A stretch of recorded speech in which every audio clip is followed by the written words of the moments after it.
Hi guys, and welcome back to another quick Photoshop tutorial. My name is Manny and welcome to this quick video post. In today's video post I'm going to show you guys again part 3 of our little mini series of hair retouching techniques.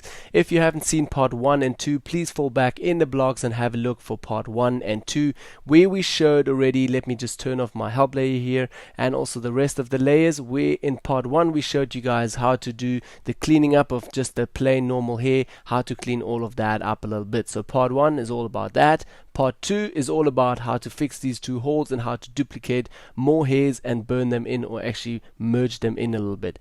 Okay, so that was part 1 and 2. And in part 3 today, what I'm going to show you guys quickly, let me just turn on my help layer here, go back to brush, and just with a red foreground color, I want to pretty much just show you guys how we're going to clean up all these little hairs that we have here at the front, and how we're just going to make a nice line over here. Okay, yeah, so let's get going. Also, before I even start, sorry, this image was sponsored by Cass Photography, local beauty photographer in Cape Town. Please have a look at her work.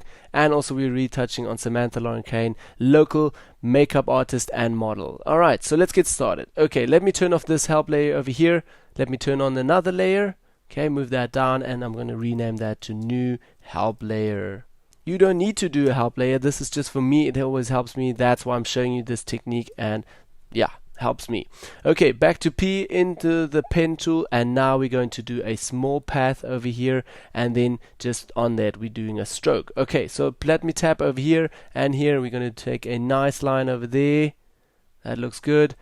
Then I don't want my path to fall all this way down here, so I'm going to press Alt and just take the end point over here and move it very close.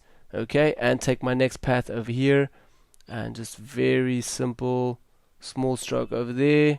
That looks okay. Okay, done like that. Going to press right click now and go all the way down to stroke path.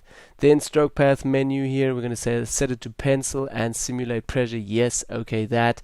And then escape, escape, escape. So we're out of pen tool again. Now we've created on a new help layer here. We've created a nice shape, and now we can actually move this a little bit around. So go back to your move tool. And I'm going to move this a little bit around now and press Command T also to just shape and turn this a little bit. And now what I'm actually looking at is just to place it at some point where I know, okay, it's complete, or going into these hairs here at the top. I can retouch all of these small hairs and these hairs over here. Not too much. I actually want to just take it a little bit less. Okay, turn it a little bit more. Okay, so now I know if I blend it in and out, I can basically see, okay, I have to retouch all of this small stuff here. So we get a nice flow in here. Maybe also a little bit up. Take your cursors and just move this. You have to play a little bit with this and move it until you get it right. Okay, then last step, last week what I showed you guys is basically we had here just a little bit of blurring. So at the moment it's still a little bit messy here. So what I want to do is press Command J and just put that together in a group and just rename our all day here to say hair blur or something like that. Yeah, hair blur is, it's good for me. Okay, just put that in the right spelling there. Sorry. Hair blur. Okay, and then we're going to minimize that group again. And now on this last hair blur layer again, or group, select that, and now we're going to do the master shortcut again, Command Alt Shift E, and now we've got our new layer, which is like our second stage. I would call it the second stage. I'm just going to write the new layer, so I know, okay, that was our new layer again. Okay, and now basically we're going to just retouch on this new layer. Back with J into your healing tool. And here at the top I want to set everything to normal, pretty much the blending options. I want to my source should be sampled. Then current layer, not all layers, for now current layer, because I want my help layer to be on. So select your new layer again, and now we're going to zoom in very closely. And now pretty much like I showed you guys in the last tutorials, I'm just going to sample from a very close area again, and just over here paint all of that, or actually heal all of these hairs that are pointing out. So let me do this quickly, and I'm also going to fast forward the video again because we don't have too much time to show you guys this stuff.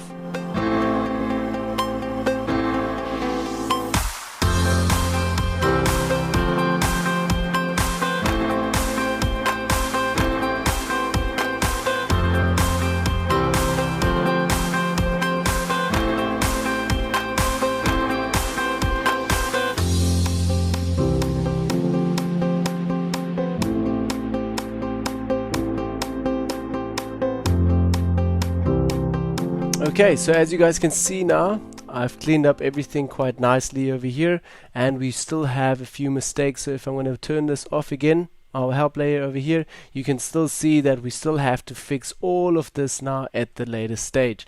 So don't worry about that, we can still do that once we have cleaned up everything over here.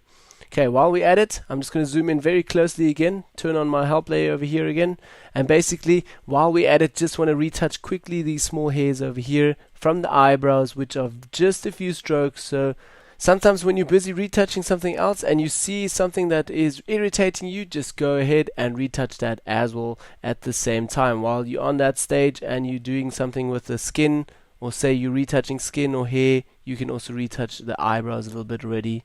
Sometimes I mostly do it at some later stage, but now at the moment just want to do it over here a little bit. Okay, so that's all of that, and what we're going to do now is turn off that help layer again, and we're going to zoom all the way out again, and now we're going to create just another layer again. Go back to our cloning tool over here, press S to go back into cloning tool, and now we're going to set our cloning tool again back to darken mode. And now what we're going to do is pretty much just sample again an area very close, and then we're going to fill up all these small areas that we are actually missing over here. All there, over there, here a little bit, over there, and just also a little bit over the area that we just healed over here, so it doesn't just breaks in a little bit more and doesn't look like that cut off, so it doesn't look that fake. Okay, let me just zoom in here closely. Okay, hold Alt, and now we're just going to sample over here a small few areas. Again, very little bit, and just be very carefully when doing that. Don't worry if you brush over a little bit, that's why we created on a new layer, because then we can just erase there a little bit again later. Okay, let me just do this for a little bit.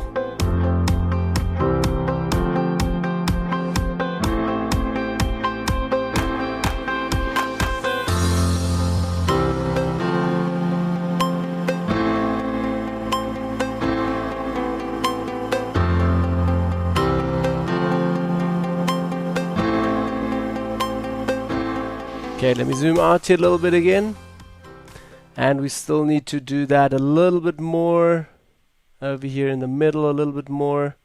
Okay, press over here, sample an area again, just going to zoom out a little bit again, sample an area very close, and now I'm just going to paint and paint and paint. Strike, strike, strike, all of those little bit strikes in. Don't forget, at the moment we are sampling quite a lot, and we are stealing a lot of patterns, and also striking in very sharp edges of very sharp hairs here.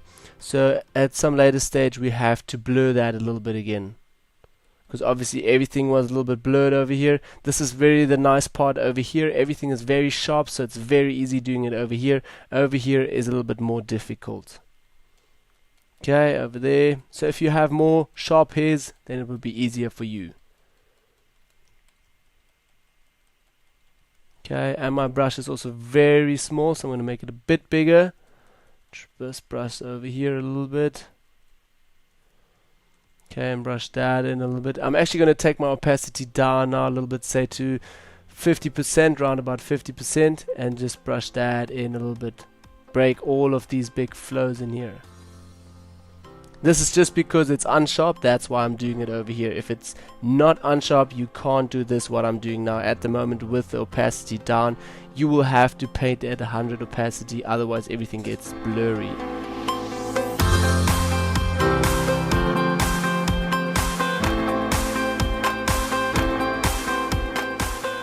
Okay, that's pretty much all I'm going to do.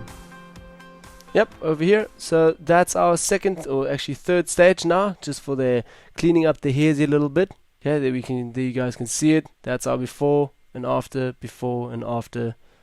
So what I'm going to do now is just take this new layer and the second layer over here and say merge layers. So I'm going to put them together as one layer, and now we're going to say new hair. Okay, keep it under there, and under hair blur, I'm also going to move that under here. And then on top of this layer, I'm going to say Command J again to duplicate that layer. And this layer, we're going to blur this layer quite a lot again. This is because we want to blur this area over here a little bit, so it just fades in a little bit better. Okay, blur, I'm going to say blur over here, Gaussian blur, and then again around 0.5 pixel, we're going to blur it over that. And now I'm going to hold Alt again, create a new mask, and on that mask I'm just going to brush in that a little bit over there. Just select my brush, make it a little bit bigger, press Ctrl Alt together, just get into that feathering mode, feather it a little bit, take it down to 300. I'm working with a Vacuum Continuous 4 board, so via my wheel here I'm able to change my brush size really quickly. With white foreground color, I'm just going to brush in not too much over that side, sorry, because there we wanted to keep it nice and sharp. So with X, switch again, black foreground color, just paint that out, sorry. X again, white foreground color on our mask selected, and now we're just going to brush a little bit over here. That's actually a little bit too much already. As I can see, it starts blurring too much. So what I'll do, I'll paint at the 100 opacity completely over it, and then what I'm going to do is take my opacity down here from the right hand side, from just the layer. I'm going to take my layer opacity down to say 70%. Yeah, that looks okay.